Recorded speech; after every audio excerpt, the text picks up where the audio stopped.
నమస్కారం అందరికి. ఇప్పుడు మనం ఇంటర్మీడియట్ ఫస్ట్ ఇయర్ వాళ్ళకి ఏదైతే మనము పద్య భాగంలో ఫస్ట్ లెసన్ చూసాం కదా, ఇప్పుడు మనము పద్య భాగంలో సెకండ్ లెసన్. సో ఏముంది మనకి ఇక్కడ, లక్ష్య శుద్ధి అనే లెసన్ ఉంది. సో లక్ష్య శుద్ధి అనే లెసన్ మనకి ఎవరు రాశారంటే వ్యాస మహర్షి అనే పర్సన్ రాశారు.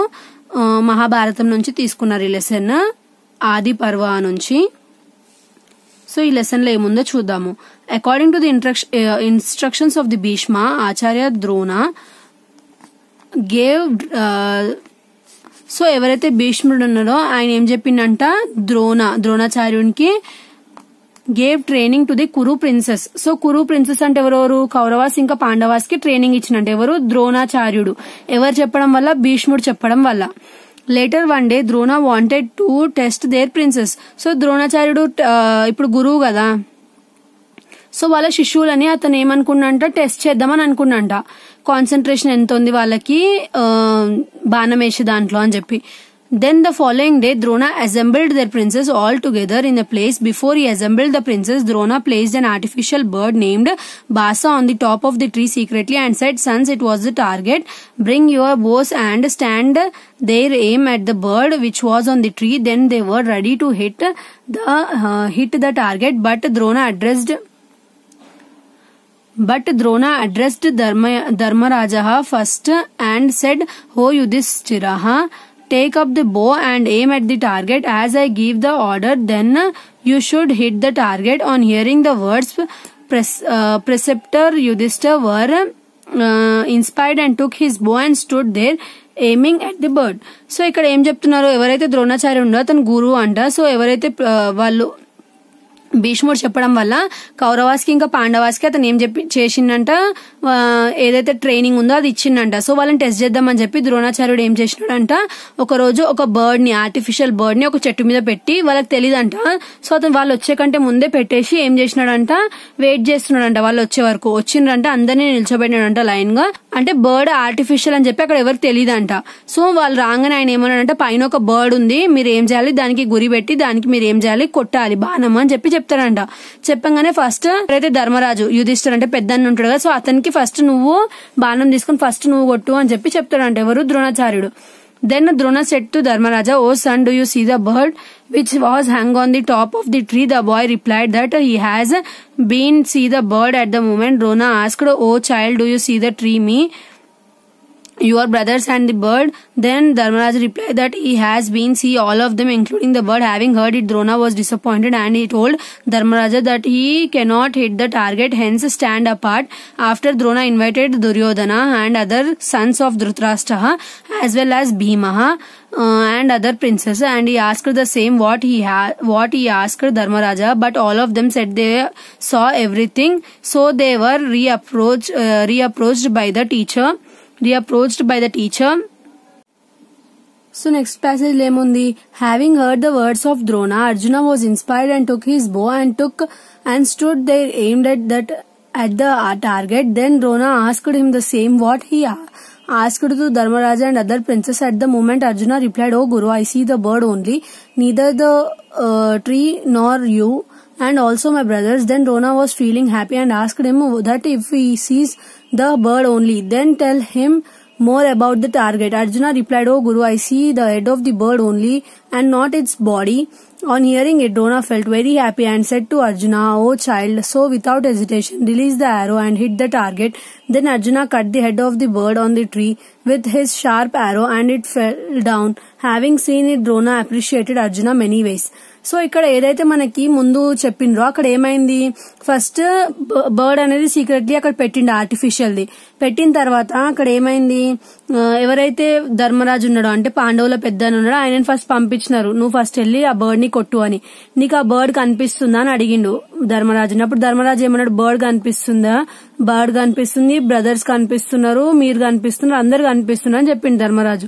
నెక్స్ట్ కౌరవులు ఎంతమంది ఉన్నారో వాళ్ళందరూ, దుర్యోధనుడు అందరు వచ్చినారు, అందరు కూడా అట్లనే అన్నారు, అందరు కనిపిస్తున్నారు, నాకు ట్రీ కనిపిస్తుంది, మీరు కనిపిస్తున్నారు, అందరు కనిపిస్తున్నారు అన్నారు. తర్వాత ద్రోణాచార్యుడు నవ్వుకుంటూ అర్జునుడిని పిలిచిండు. తర్వాత అర్జునుడు వచ్చినాడు. వచ్చిన తర్వాత ఏమైంది, అర్జునుడిని అడిగిండు ద్రోణాచార్యుడు, నీకు ఏమేమి కనిపిస్తున్నాయి అని. నాకు ఏం కనిపిస్తలే, జస్ట్ నాకు ఆ బర్డ్ కనిపిస్తుంది అంతే అని అడిగిండు.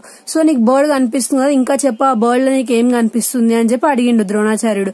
నాకు ఆ బర్డ్ కూడా కంప్లీట్ గా కనిపిస్తలేదు, ఆ బాడీ కూడా కనిపిస్తలేదు, నాకు జస్ట్ దాని హెడ్ మాత్రం కనిపిస్తుంది అని అంటే అప్పుడు ద్రోణాచార్యుడు అంటే వాళ్ళ గురువు చాలా హ్యాపీగా ఫీల్ అయ్యి, సరే ఇంకా నువ్వు కొట్టే స్టేజ్ కి వచ్చినావు అంటే నువ్వు ఇంకా కంప్లీట్ గా ట్రైన్ అయినవు, సో యూ క్యాన్ హిట్ అంటే టార్గెట్ ని కొట్టే ముందు అతను ఓకే అంటే అన్నాడు కదా, సో ఇప్పుడు నువ్వు కొట్టొచ్చు అని చెప్పి అతనికి పర్మిషన్ ఇయ్యంగానే అర్జునుడు కొట్టంగానే ఏదైతే బర్డ్ హెడ్ ఉందో అది కట్ అయిపోయి కింద పడిపోయిందంట. సో అట్లా ద్రోణాచార్యుడు అర్జునుడిని అప్రిషియేట్ చేసిందంట. Next, after few days one day Drona went to the river Ganga along with his disciples to take bath. When Drona was in the water, then a strong crocodile caught his leg in the water. Though he capable of releasing himself from the crocodile, but he motivated the princess like this: "Oh child, I was caught by a crocodile, so anyone kill the crocodile and release me from it." So ఎప్పుడైతే ద్రోణాచార్యుడు కొన్ని days తర్వాత ఈ situation ఏదైతే bird ఉందో అది అయిపోయిన తర్వాత కొన్ని డేస్ తర్వాత ఆ ప్రిన్స్ ఎవరైతే ఉన్నారో వాళ్ళందరితో పాటు ఒక రివర్ కి స్నానం చేయడానికి వెళ్ళిందంట. వెళ్ళినప్పుడు ఏదైతే ద్రోణాచార్యుడు ఉన్నాడో అతని లెగ్ ని ఒక క్రొకడైల్ అనేది పట్టుకుందంట. పట్టుకున్నప్పుడు అతను ఆ క్రొకడైల్ ని విడిపించుకునే అంత బలం అతని దగ్గర ఉంది. బట్ అతని వల్ల ఎవరైతే శిష్యులు ఉన్నారో అతన్ని టెస్ట్ చేయాలని చెప్పి అతను ఏం చేసిండంట, అతను క్యాపబుల్ ఉన్నా సరే అతను ఓ చిల్డ్రన్ నన్ను కాపాడండి, నా కాలు క్రొకడైల్ పట్టుకుందని ఇలా అరిచిందంట. అరిచినప్పుడు ఏమైందంట, on hearing the words of Drona, Arjuna hit the crocodile with 5 sharp arrows at a time, which was in the water. Then the crocodile torn into pieces and left the leg of Drona and died. But others ran here and there at moment. Then Drona gave to Arjuna a superior weapon named Brahmashira, and he explained him how to use it and recall it and said, "Oh Arjuna, you should never use it against common men. Whether it used against the people of inferior prowess, it will burn all the worlds. So keep and protect it with alertness and use it carefully. If a non-human or a strong enemy had defeated you, then you can use this weapon against him to kill." Then Arjuna promised him so and received the wonderful weapon from the preceptor. Later Drona blessed Arjuna like this: "Oh child, none else in the world will become a superior archer than you." So ఇక్కడ మనకి ఏం చెప్తున్నారు, ఎవరైతే ద్రోణాచార్యుడు ఉన్నాడో అలా కాలు పట్టుకుందని అరిచినప్పుడు అక్కడ ఉన్న వాళ్ళందరూ పారిపోయినారంట. బట్ అర్జునుడు ఒక్కడే అక్కడ ఆగి ఏవైతే ఒక 5 షార్ప్ బాణాలు ఉన్నాయో అవి ఆ క్రొకడైల్స్ మీద వేయగానే అవి ముక్కలు అయిపోయి ద్రోణాచార్యుడు కాలు వదిలేయంగానే అతను ఆ రివర్ నుంచి బయటకు వచ్చి చాలా హ్యాపీ ఉన్నా నేను నీ పట్ల, ఎందుకంటే నువ్వు ఇంత ధైర్యం చేసి నన్ను కాపాడినావు అని చెప్పి అప్పుడు అర్జునుడికి ఒక వెపన్ అనేది ఇచ్చిందంట, బ్రహ్మశిర అనే వెపన్.